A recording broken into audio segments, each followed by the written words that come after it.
हरे कृष्णा। श्रील प्रभुपाद की जय। श्रीमद् भगवद गीता अध्याय 2 श्लोक संख्या 36। अवांच वादांश बहुना वदिशयन्ति तवाहिता निंदन्तस्तव सामर्थ्यम ततो दुःखतरम नु किम। तुम्हारे शत्रु अनेक प्रकार के कटु शब्दों से तुम्हारा वर्णन करेंगे और तुम्हारी सामर्थ्य का उपहास करेंगे। तुम्हारे लिए इससे दुखदाई और क्या हो सकता है।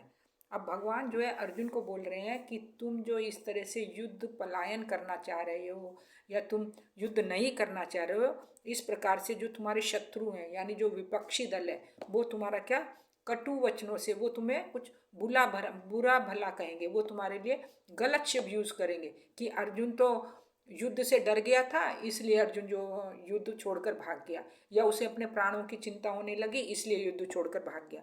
इस तरह से वो तुम्हारे लिए कुछ भी गलत शब्दों का प्रयोग करेंगे, कटु वचन कहेंगे। और जो जबकि तुम महान योद्धा है, तुम्हारी क्षमता है, तुम युद्ध कर सकते हो और तुम उस अपनी सामर्थ्य से बचकर भाग रहे हो, इसलिए यह तुम्हारे जैसे योद्धा के ऊपर शोभा नहीं देता।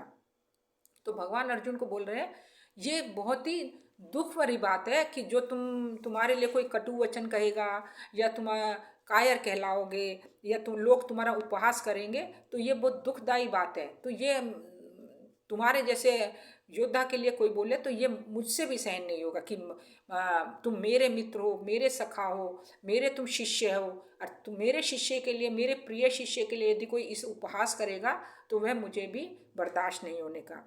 अब भगवान अर्जुन को बोल रहे हैं कि ये जो तुम अपने सगे संबंधियों पर या अपने भाइयों पर जो दया दिखा रहे हो यह भी कोई उचित नहीं है, ये मतलब शोभा नहीं देता। क्योंकि भगवान बोल रहे हैं कि ये जो दया भाव जो शब्द है, जो तुम दया दिखा रहे हो, ये क्षत्रियों के लिए युद्ध भूमि में शोभा नहीं देता। इस तरह से तुम्हें इस दया भाव को छोड़कर तुम्हारा जो धर्म है युद्ध करना, क्षत्रिय धर्म का पालन करो और तुम उसे अपनी जो तुम्हारी महान योद्धा हो तुम उसकी अपनी योग्यता को सिद्ध करके दिखाओ, तब तुम जो है सही मायने में महान योद्धा कहलाओगे। हरे कृष्णा। श्री प्रभुपाद की जय।